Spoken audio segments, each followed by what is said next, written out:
Die gladbeleinde, kragtige hoë prestasie grasnyer wat net laat waai en netjies sny elke keer. Southern Cross Grasnyers.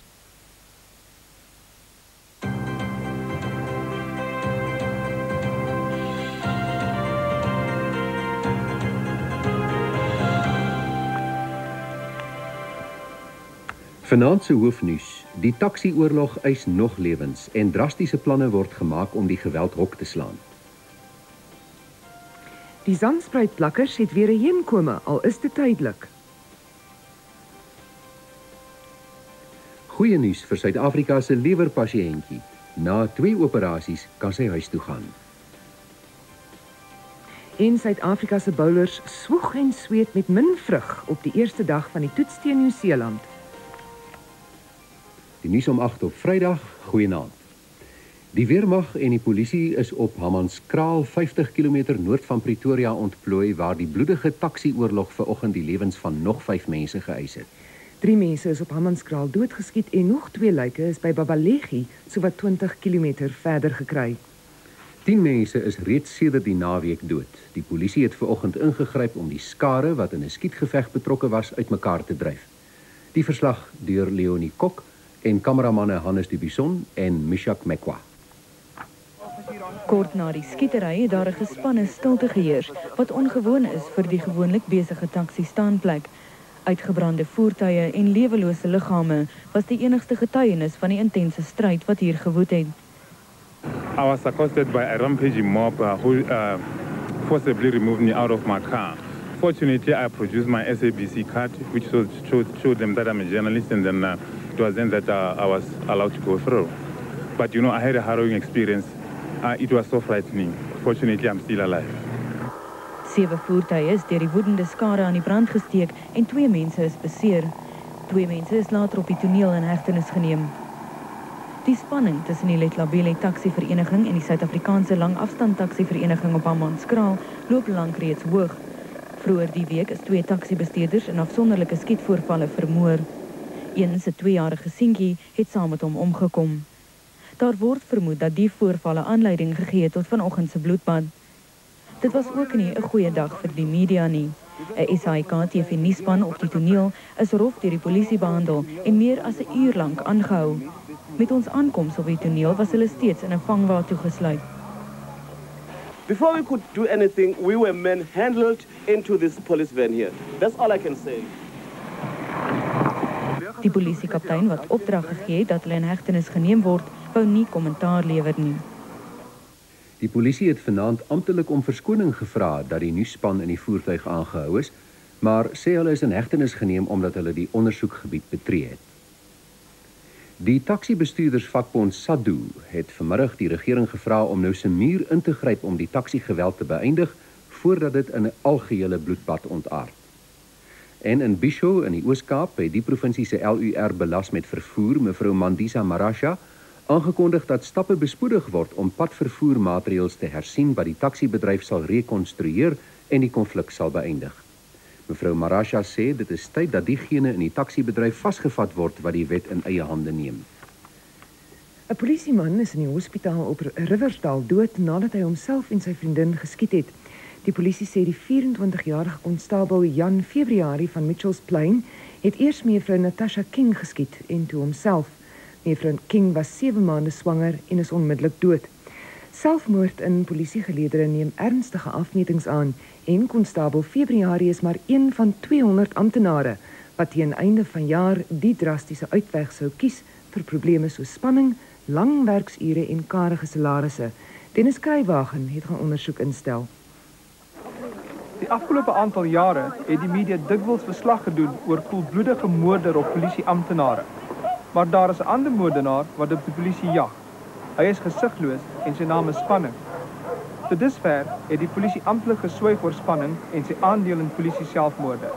Navorsing wat ons in 1992 en 93 gedoen het, kan ons met sekerheid sê dat minstens 1 uit elke 3 polisiemanne se stresvlak abnormaal hoog is. En hierdie syfer kan toegeneem het met die verkiesingstyd.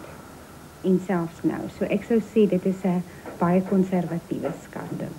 Naas huwelik en gesinsprobleme is spanningsverwante probleme die probleem wat die meeste by die maatskaplike werkers aangemeld word. En die ervaring dink ek wat ons het binne ons hulpprofessies is dat baie polisiebeamptes wel stres nog genoegsaam kan hanteer binne die werksituasie. Maar wanneer daar nou ook stressors bykom binne in die huishouding of die huissituasie, byvoorbeeld op interpersoonlike vlak, soos verbreekte huwelike of verlovings of iets van daai aard, dan is dit as ware laaste strooi wat die kameel se rug breek. En dan kan dit dikwels uitloop op selfmoord. In 1992 het 236 amptenare weens sielkundige redes vroeë uittrede gevra. En in die eerste 6 maande van vanjaar het 379 amptenare geknak. Die uitwerking van spanning kan gesien word in die aantal polisieamptenare wat die laaste 3 jaar selfmoord gepleeg het. Volgens die Police and Civil Rights Union het 106 amptenare 2 jaar gelede hul eie lewens geneem. Verlede jaar het 134 amptenare aan eie hand gesterf. Die Unie verwag dat bykans 200 amptenare vanjaar selfmoord sal pleeg. Ons het met 'n jong polisieman oor spanning gesels. Die man wat gevra het om anoniem te bly, het probeer om sy eie lewe te neem. Hy is gekeer. 'n Vriend was nie so gelukkig nie. And I attempted suicide. I had the firearm against my head and I was stopped. I was stopped by colleagues. And I'm thankful that they did stop me. Because if I wasn't stopped, I'd have ended up leaving my family behind, a family full of hurt. Behalwe om afgryslike misdade te ondersoek, kom polisiebeamptes volgens die lid dikwels voor die dood te staan. There's been a time where I actually went to arrest a man who assaulted his wife. And she made a case against him and I moved out to firstly confront the person. And as I confronted him, his other friend, one of his friends attacked me and said, no, I must leave this guy. It's his friend. And his friend then grabbed my firearm, pointed the firearm in my face, pulled the trigger, but the firearm wasn't safe. I managed to retain my firearm. Maar waarom plaas beamptes 'n lewens daagliks op die spel? I don't look forward to it, but I have to do the work. Someone has to do the work. Die Sandspruitse plakkers het heenkome. Na aanvanklike konflik tussen die inwoners van Nooitgedacht, Noordwes van Johannesburg, die Rema Kerk en die Randburgse Stadsraad, is 'n forum gestig wat alle belanghebbende partye verteenwoordig. Die forum sal die plakkers administreer. Die inwoners in die omgewing van die kerkplaas naby Lanseria het gister die versperrings opgerig uit protes teen die Rema Kerk se aanbod om die 200 plakkers tydelik te huisves. Na samesprekings tot laat gisterand het hulle ingestem dat die plakkers 3 maande lank hier gehuisves kan word. Die plaaslike regering moet in die tyd ander grond bekom. Every time we identify land, doors get closed in our face. I think we need to enter into a similar process that has been entered into here. But certainly I don't want to start speculation now. 'n Hotel-eienaar, meneer Paul Deans, sê inwoners was huiwerig om die kerk se aanbod te steun omdat hulle nie vooraf van die saak geken is nie. You can solve these problems providing you involve us. We are not reactionary landowners. We do not have any bias, but we do like to be involved in what is happening in our area. Pastoor Ray McCauley van die Rema Kerk sê hy hoop die oplossing sal 'n voorbeeld stel vir die res van Suid-Afrika. Other religious leaders have called and said they are willing and ready right now to contribute, to get involved. And the response from people just out there has been overwhelming so far. I'm hoping that we would be able to persuade those who take decisions that the land which would be identified would be seen within the context of the RDP. Op Uitenhaag in die Oos-Kaap dreig nog 'n behuisingskrisis. Plakkers van die KwaNobuhle plakkerskamp het vanoggend na die kantore van die plaaslike oorgangsraad opgeruk en aangedring op huise met elektrisiteit en lopende water. Net die leierskap het hulle daarvan weerhou om die kantore met geweld binne te gaan. Die ontstoke plakkers sê hulle is in 1986 met geweld uit die Langa woonbuurt verwyder en bly sedertdien in haglike omstandighede. Uitenhaag het meer as 150 000 plakkershutte. Die Malebane met Sing Molefe sage is nog nie bygelê nie en word op die oomblik op hoë vlak deur die ANC bespreek. Die geskil en beweerde magstryd tussen die Noordwes-premier, meneer Popo Molefe, en meneer Rocky Malebane met Singh duur nou al 'n week nadat die eertydse LUR vir landbou verlede Vrydag se muur uit sy amp onthef is. En bemiddeling deur president Nelson Mandela en ander hooggeplaaste amptenare van die ANC het nog niks opgelewer nie. Die aangeleentheid is na die party se nasionale uitvoerende komitee verwys. Die wetgewer van Noordwes beweer ook nou dat meneer Malebane met Singh sy magte misbruik het deur vertrouelinge aan te stel in senior poste wat nie in sy departement bestaan het nie. Een van hulle, die departementele sekretaris, Dr. John Lamola, se kontrak sal deur die staatsdienskommissie hersien word. President Mandela het by die ontvangs van geloofsbriewe van nog 8 ambassadeurs vandag in Pretoria gesê hy is vol vertroue dat die saak vandag opgelos sal word. I don't think that there is any problem beyond our control. Die ambassadeurs wat vandag hulle geloofsbriewe oorhandig het verskeie voormalige vryheidsvegters ingesluit. Meneer Said Ketoni, Algerië se eerste ambassadeur in Suid-Afrika, was onder hulle. Meneer Ketoni was 'n bekende instrukteur in Algerië wat Umkhonto we Sizwe vegters en Afrika leiers soos Samora Machel en Sam Nujoma in guerrilla oorlogvoering opgelei het. Meneer Mandela is self ook in 'n kamp in Algerië opgelei. It is proper that Algeria should be represented in our country. And it is proper that we should also have diplomatic representation in our country. Nog 'n vryheidsvegter wat sy kamoufleerdrag vir 'n pak klere verruil het, is Angola se nuwe ambassadeur, meneer Kutu Rodrigues. Hy het gesê die MPLA en die ANC het goeie samewerking gehad as guerrilla-vegters en hy hoop dat hulle nou as regerings die samewerking kan voortsit. Meneer Mandela het die hoop uitgespreek dat vrede nou uiteindelik in Angola sal posvat en die raad vir president Eduardo dos Santos gehad. We sincerely hope that President dos Santos will take the lead in ensuring that there is a government in Angola which is representative of all its people. It is better to forget the past and to think of the present and the future. And the initiative here has been placed by history on the shoulders of the MPLA government. And I'll be happy if you convey this sentiment to my president, Dos Santos. In die tweede helfte van die bulletin, Krygkor se geheime gaan openbaar gemaak word. En die PVV skep nuwe metodes om die slagoffers van verkrachting en kindermolestering by te staan.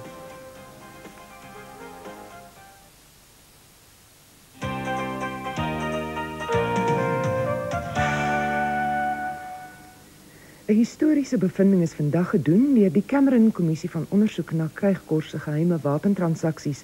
Regter Edwin Cameron sê kragtens die nuwe grondwetse bepalinge oor openheid en toeganklikheid kry die publiek se reg om te weet voorkeur bo die regte van die staat en sy agentskappe.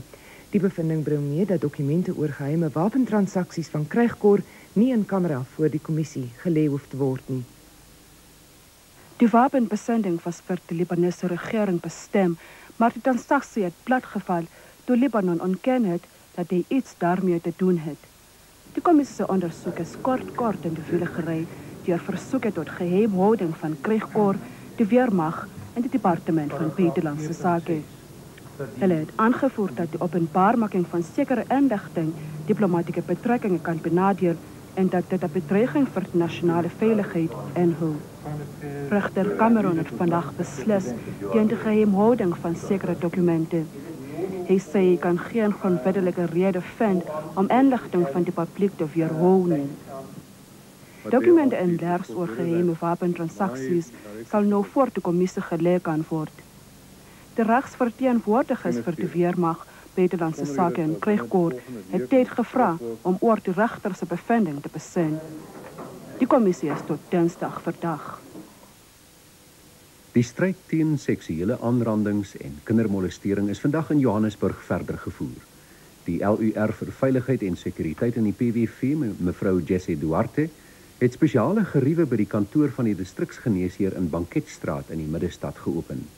Mevrou Duarte het gesê daar is 'n groot behoefte aan sentrums waar sulke sensitiewe en traumatiese sake gehanteer kan word. It's difficult to give you an exact statistic because there's what the police call a dark figure of rape. The unreported rape statistics are much higher, I think, than what is actually coming to the police. Unlike what was happening or what still happens in many cases, where women have to go into a charge office where there are many other people and even an abused child. And what would happen is that the victims would come into this room where the police would take down their statement. And then they would be taken to the doctor. They would be examined in a very private facility. They would be interviewed by the doctor first in a room at the end of this corridor. And then there's a physical examination room, which is very private and very exclusive, where the victim, either child or woman, would go in alone. Beyond that, there's a waiting room for the families of the victims to sit down and wait for them, so that when they do come out, they come back to familiar people, if that is available. And thirdly, and lastly, there is also a facility for women who have been raped to wash themselves before they leave here. And that's very important. I think most victims who have been raped will tell you that the first thing they want to do is to wash themselves. Die Oos-Kaapse premier, meneer Raymond Mhlaba, het onderneem dat paaie opgegradeer sal word om padongelukke so Sondagsin te voorkom. Meneer Mhlaba en 2 van sy ministers het die toneel naby Nkobo in die provinsie besoek waar 47 mense omgekom het. 'n Roudiens vir die slagoffers is later in die plaaslike gemeenskapsentrum gehou. Tydens die roudiens het meneer Mhlaba ook gevra dat daar straf teen nalatige bestuurders opgetree moet word. Die verkeershoof van die gebied, meneer Phineas Kalipa, het gesê dit is hoog tyd dat padveiligheidslesse vir plaaslike skoolkinders aangebied word om die slagting op die paaie te probeer stuit. Van die 47 slagoffers is net 28 deur hulle naasbestaandes uitgeken. 'n Nuwe waarnemende hoofredakteur is vandag by die SAIK se televisie nuusproduksies aangestel. Hy is meneer Bob Kersley, senior redakteur by Kanaal 9, 'n handelsstasie in Melbourne, Australië. Die aanstelling is deel van die herstrukturering van die TNP topbestuur. Die pos van hoofredakteur word nog geadverteer. Meneer Kersley sal die volgende 3 maande as waarnemende hoofredakteur optree. Hy vervang die huidige waarnemende hoofredakteur, meneer André Leroux, wat hom sal toelê op die uitbouing van provinsiale kantore. Meneer Kersley sal bygestaan word deur meneer Joe Tlolwe, wat hom onlangs by TNP aangesluit het. Die 10 maande oude Jessica Lennon is uit die hospitaal ontslaan na 2 leweroorplantings. Sy het langer as 3 maande in die Rooikruis Kinderhospitaal in Kaapstad aangesterk, Renay Skibby vertel. Op 6 September vanjaar het Jessica die jongste leweroorplantingspasiënt in Afrika geword. 'n Lewer van 'n 9-jarige skenker is in haar oorgeplant in 'n operasie van 10 uur. Maar haar liggaam het die nuwe lewer verwerp en haar ergste kans op oorlewing was 'n tweede oorplanting. Die keer was die operasie suksesvol. Jessica se ouers, wat in Johannesburg woon, was deurgaans by haar en is natuurlik opgewonde oor die nuus dat sy nou kan huis toe gaan. I've been saying to quite a few people, it's almost as though we're taking a new baby home for the first time. We're going to have to learn to live with Jess again. We've got to get used to all these medications we have to give her. But we're thrilled. There were times we didn't think today would happen. Dokter sê Jessica sal 'n normale lewe kan lei. Maar sy moet die volgende paar weke nog ondersoeke by die hospitaal ondergaan, voordat die gesin na Johannesburg sal vertrek.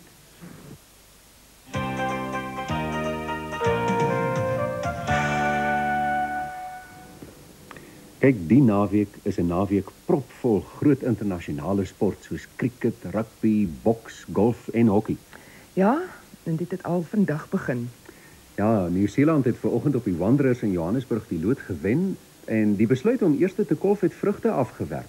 Die besoekers het teen uitskeidtyd 'n stewige 242 lopies vir die verlies van net 4 paadjies gehad. Hansie Cronje was glad nie ontevrede toe hy die lood verloor het nie. Richard Snell, wat die nuwe bal met Fanny de Villiers gedeel het die bewolkte weer tot sy voordeel aangewend. Brian Young, wat 'n paar keer deur die swaai en beweging van die blad afgeklop is, het vroeg in sy beurt na aflewering van Snell gekap en is op tweede glip deur Brian McMillan uitgevang vir 7. Die ander aanvangskolwer, Darren Murray, en die linkskolwer Steven Fleming het 72 lopies om die tweede paaltjie aangeteken, maar albei spelers het waarskynlik al hulle geluk vir die volgende paar seisoene opgebruik. Afgesien daarvan dat Snell en de Villiers hulle telkmale geklop het Snell ook vir Fleming op 'n weierige skerby laat val toe hy 26 gehad het. Die jong Nieu-Seelandse houe speler het 48 lopies aangeteken voordat hy net na die middagete deur de Villiers gebou is. Maar hy het kort daarna na 'n wegswaai van de Villiers gespeel en is vir 25 agter die paaltjies uitgevang. Die tweede helfte van die eerste dag het aan Martin Crown Ken Rutherford behoort. Rutherford het 11 4 en 2 6 in sy 68 lopies gemoker. Hy was Clive Eksteen se eerste toetslagoffer. Things just didn't go away, but the blokes stuck to their task pretty well, and just apart from a small sort of hour where we lost discipline in terms of our bowling, we've had a good day otherwise. Crow, wat 19 lopies kort is van sy 18de toetshonderdtal, en Shane Thompson sal Nieu-Seeland se eerste beurt môre hervat. En nou hockey. Suid-Afrika het nog 'n skittervertoning op die Wêreldbeker toernooi in Sydney gelewer en is in sy tweede wedstryd gelykop gespeel teen die Asië-kampioen Korea. Geen doele is aangeteken nie. Suid-Afrika het in sy eerste wedstryd verrassend teen die wêreldkampioen Duitsland gelykop gespeel. Golf. Henrik Bierman is na 2 rondes van die Nashua Wildekus toernooi 2 houe voor sy naaste teenstander. Die toernooi het 'n prysgeld van R750.000. Bierman het 131 houe gespeel, 3 beter as Phil Jonas. Trevor Dodds, Dexter Blanche en Ernie Els is nog 1 hou verder terug.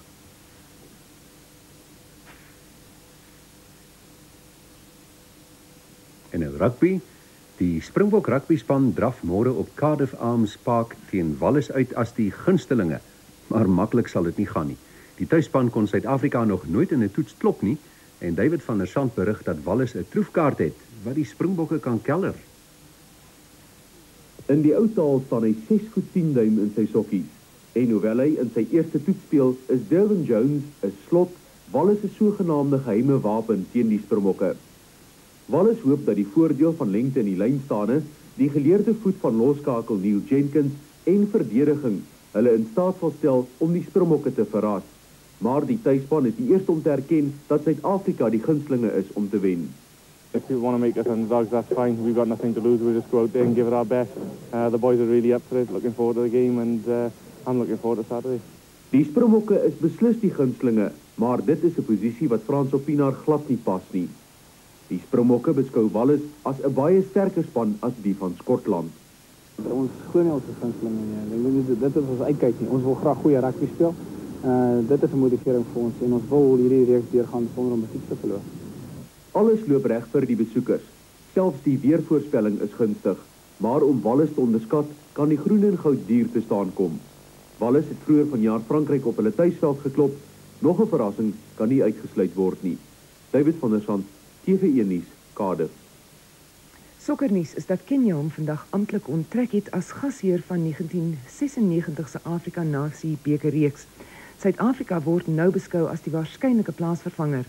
Kenia se regering sê hy het hom onttrek omdat die aanbiedingskoste gestyg het van 3 miljoen tot 20 miljoen rand. Hy kan ook nie bekostig om die wedstryde in meer as 1 stadion aan te bied, soos die Konfederasie van Afrika Sokker verlang nie. Maar die plaaslike sokkerfees begin al môre. Op Loftus Versveld in Pretoria het die spanne in Foodcourt se 4-nasie-reeks wat môre begin, vandag almal hulle voorbereiding afgesluit met kort oefensessies. Die Suid-Afrikaners was eerste op die veld. Die afrigter, Clive Barker, wil uit die staanspoor in die hoofwedstryd teen Ghana aanval. Ghana is 5de op die Afrika-ranglys teenoor Suid-Afrika se 13de plek. Die Ghanese, wat al 4 keer die Afrika Nasie-beker gewen het, wil juis môre se wedstryd gebruik om Suid-Afrika se spelstyl te meet vir 1996 se Afrika-toernooi. Kameroen se span, wat môre teen die Ivoorkus uitdraf, is vol selfvertroue, al het die spelers gisteraand laat eers in Suid-Afrika aangekom.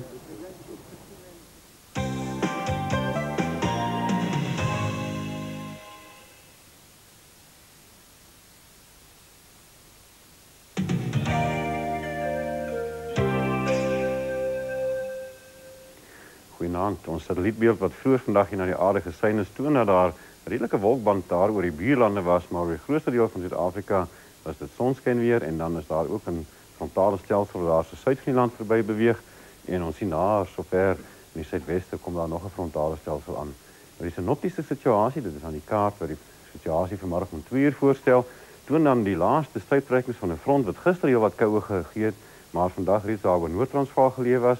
Die hoëdrukstelsel daar agter het vogtige lug ingevoer hier vanaf die ooste en daar sien ons die front wat suid van die land verby beweeg en daar was 'n sterk drukgradiënt langs die Weskus waar 'n stormsterk wind geheers het, ook in trof van laagdruk wat hier vanaf Namibië tot by KwaZulu-Natal gestrek het, maar ongelukkig was die boelugtoestande stabiel en daarom het daar nie donderbuiontwikkeling voorgekom nie. Weerbureau verwag dat hierdie hoë drukgebied teen môre steeds vochtige lug hier vanaf die ooste gaan instoot en ons gaan steeds die trof van laagdruk hier so hê, maar die boelug gaan steeds stabiel wees en geen reën word verwag nie en die front sal hierso so teen laatmôre aan se kant bewolkte toestande oor die suidwestelike gebiede teweegbring. In die afwesigheid dan van reën vir vandag of môre sien ons dat die minimumtemperature aantoon dat dit warm sal wees vir die grootste deel van die land, maar tog so 'n bietjie koeler oor die suidoostelike binneland teen vandag en môreoggend vroeg. En dan later in die dag sal dit baie warm wees oor die grootste deel van die land, tog so 'n bietjie koeler oor die suidoostelike binneland en ook oor die kusgebiede. Die wind oor die binneland sal lig tot matig waai langs die kusgebiede, matig tot taamlik sterk, maar sterk oor die suidelike dele van die Namibiese kus en dan sal daar gedeeltelike bewolkte weer oor die ooste en langs die suidelike kusgebiede voorkom en dan laat môre die bewolkte weer oor die suidwestelike gebiede. In die afwesigheid van baie wolke was die ultravioletwaardes dan ook vanmiddag gevaarlik tot baie gevaarlik. Ideale weer wat voorlê vir hierdie naweek se baie sportaktiwiteite gedurende die nag. Daarmee groet ons. Geniet die naweek. Totsiens.